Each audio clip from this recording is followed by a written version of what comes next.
look like hell. Yeah, I just got back. Welcome to Watch Mojo, and today we're counting down our picks for the top 10 darkest moments in comedy movies. I just want to hang out. No big deal. You're getting worse, you know that? I'm sorry, Mom. For this list, we'll be looking at shocking, violent, and troubling scenes that can be found in otherwise funny films. Note, spoilers to follow. So don't say we didn't warn you. What scene shocked you the most? Let us know in the comments below. Now, let the freaky comedic nightmares begin. Number 10, The Nightmare, The Cable Guy. Why should I help you? I gave you free cable. What have you ever done for me? Directed by Ben Stiller, The Cable Guy didn't perform well, at least when comparing it to other Jim Carrey films. Part of the reason why was its dark tone. While moviegoers in 1996 wanted another wacky Jim Carrey comedy, they instead got a black comedy thriller about an obsessive and lonely cable guy stalking one of his customers, Steven. Things get so bad for the customer that he has a horrifying nightmare. During the sequence, the cable guy has creepy yellow-green eyes and an echoey voice. I just want to hang out. No big deal. He chases and eventually corners Steven in a hallway. Following the nightmare, Steven receives a phone call from the real cable guy, who's sitting in the dark and allowing a spider to crawl across his face. Don't do this. There must be something we can do to work this out. I wish there was. I'm just so tired, Steven. So very tired. Well, We feel bad for anyone who watched this expecting another Dumb and Dumber. Number 9, Santa's Intoxicated Entrance, Bad Santa. You're getting worse, you know that? Well, at least I got it open. It took you long enough. I remember the time when you could unlock a lock like it was nothing. Most of Bad Santa can be placed on this list. Playing against typically warm and gooey Christmas movies, the film introduces us to Willie, a thief with a drinking problem. He poses as a department store Santa so he can case and eventually steal from stores. In one particularly dark scene, Willie shows up to work absolutely hammered. Have you seen that new Santa they just hired? Yeah, he's back there drunk. He rides an escalator while barely conscious, drunkenly strolls in front of waiting kids without his Santa beard, and carries a broken bottle. The children all leave horrified after he destroys a prop animal. While Willie is not a particularly likable character, he certainly makes for a memorable Christmas movie protagonist. Look here, get him out of here. I'll go smooth things over with your pesca. Tell him food poisoning or something. Number 8. Dave Harken takes Bobby Pellit out. Horrible Bosses. In this dark comedy, 3 disillusioned working men decide to eliminate their bosses. Hypothetically, if we could do it, and none of us get caught, would you guys do it? no. I would. Deep down, we know, or at least think, that the protagonist won't go through with it. But that doesn't mean that everyone survives the movie. After Kurt steals his boss Bobby's phone, he accidentally drops it in the house belonging to Nick's boss, Harken. When Harken finds the phone, he thinks his wife is having an affair. So he gets in his car, grabs his gun, and takes Bobby's life. Jesus Christ, Harken just shot Pellit. Before this point, the plot seemed like an excuse for wacky hijinks. Harken himself seemed like nothing more than an overbearing boss. But this scene gave the movie real stakes and turned him into a dastardly villain. Talk about a jarring tonal shift. Get out of the car, all of you. Come on. Come on. Number 7, Wrench Whack, Super. I mean, I wonder all the time why no one's ever just stood up and become a real superhero. Written and directed by James Gunn, Super is a dark comedy that parodies superheroes and their heroic traits. Rainn Wilson stars as an unhinged man named Frank Darbo who fancies himself a superhero. Donning a red suit and calling himself the Crimson Bolt, one of the first things he does as the Crimson Bolt is deliver some justice to a rude line cutter. No butts. What difference does it make to you? No butting in line. It's, You go to the back of the line now. He strolls up to the man and hits him with a wrench. When the man's friend intervenes, Crimson Bolt attacks her as well. We all know that the line-cutting man was certainly rude, but the brutal and realistic aftermath of his wrench injury was disturbing to see. And he just uses a wrench as a weapon. I mean, somebody did it. Somebody became a real one. That sounds like a crazy man.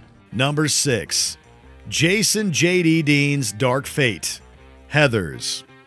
Greetings and salutations. You a Heather? No, I'm a Veronica Sawyer. This black comedy stars Winona Ryder as a popular and rich high school student named Veronica Sawyer. Veronica eventually grows close to a new and lonely kid named JD. He commits a bunch of troubling acts throughout the film, and Veronica eventually learns that JD has twisted intentions to utterly destroy the school. It's gonna be the kind of thing to infect a generation.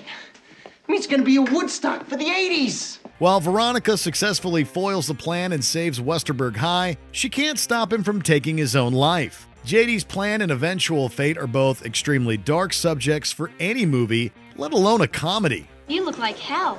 Yeah, I just got back. Number 5. Shaun takes care of his bitten mother, Shaun of the Dead.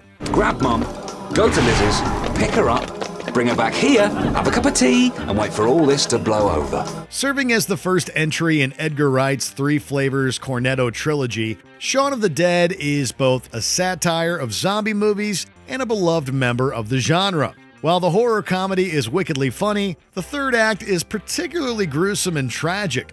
After Shaun's mother Barbara is bitten on the arm, he's forced to say a quick goodbye. Just hold on, Mum, you're gonna be fine. I never thanked you. For what? When she eventually turns, he takes it upon himself to end her reanimated existence. It's a depressing moment that's played to tragic perfection by the hilarious Simon Pegg. No one thought this funny apocalyptic comedy could produce such a tear-jerking moment. I'm sorry, Mom. Number 4. Borat Margaret Sagdiyev is Patient Zero. Borat subsequent movie film. This surprise comedy sequel to the iconic 2006 original contained many references to the COVID outbreak and subsequent lockdowns. I searched in nearby village, but for some reason, the streets were completely empty. Not only does the plot show how Borat deals with the pandemic, but it also contains a rather shocking twist that no one saw coming. A fictionalized version of Kazakhstan's former president, Nursultan Nazarbayev, claimed the first Borat movie made his country a laughing stock. So they infected Borat with the coronavirus before he departed on his journey to the U.S. This turned him into Patient Zero. Why you wear a mask? Because of the virus that's going around. It's gone worldwide. It's all around the world. As Borat traveled across the globe, he unknowingly spread the virus. It's safe to say that no one could expect a Borat movie to take such a dark turn.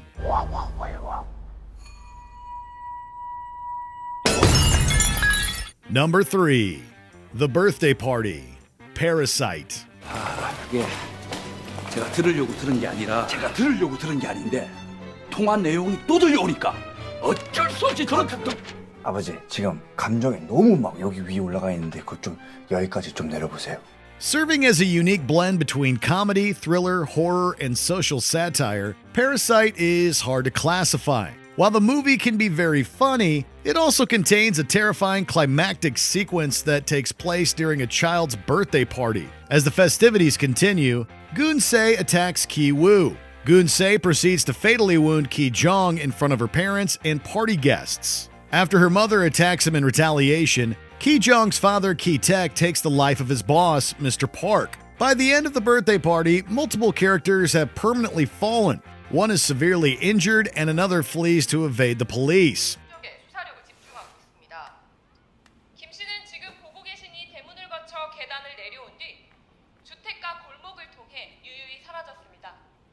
The Kim family never quite recovers from the tragic birthday party, a fact that leaves this hard-to-classify movie on a definitively somber note. 기정이 얼굴을 오랜만에 다시 봤을 때도 저는 계속 웃었습니다. Number 2. What happens to Chad Feldheimer? Burn after reading. Manolo found it. On the floor there? Yeah, Manolo found like this CD just lying in a locker. Locker floor, ladies' locker. Just lying there? I'm like, what, someone's music or what? And I come in here, and it's these files, man. This dark Coen Brothers comedy concerns two gym employees who come across the memoirs of an ex-CIA official named Osborne Cox. One of the gym staff members is Brad Pitt's dim-witted but easygoing and likable Chad, who mistakes the files and records on the CD for classified documentation. At one point, he snoops around the Cox house, but things get tense when a U.S. Marshal named Harry shows up there too. Chad decides to hide in a closet.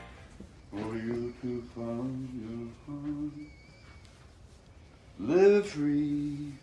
But when he's discovered, a panicked and scared Harry takes Chad's life. The contrast between Chad's goofy smile and his sudden demise is hilariously startling.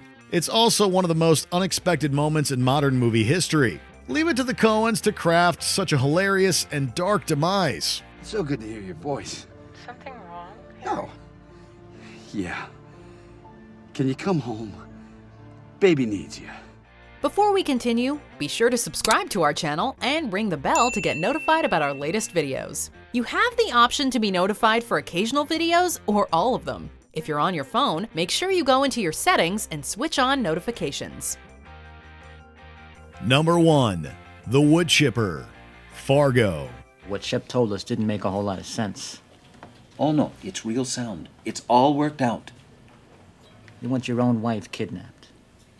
The Coen brothers are arguably the masters of black comedy. Fargo is their masterpiece in that regard, as it strikes the perfect balance between funny, warm, violent, and tragic. The ending is particularly disturbing. After Gene and Wade are taken out by Gare and Carl, respectively, Gare takes his ally Carl's life. But that's not all. When Marge eventually stumbles onto the scene, she finds Gare using a wood chipper to get rid of any evidence of his crimes. This disturbing scene stands in sharp contrast to the weird and funny tone that carries throughout the bulk of the film. All the exaggerated Minnesotan mannerisms and oh yeahs can't balance out the darkness of this scene. I just don't understand it. Do you agree with our picks? Check out this other recent clip from WatchMojo, and be sure to subscribe and ring the bell to be notified about our latest videos.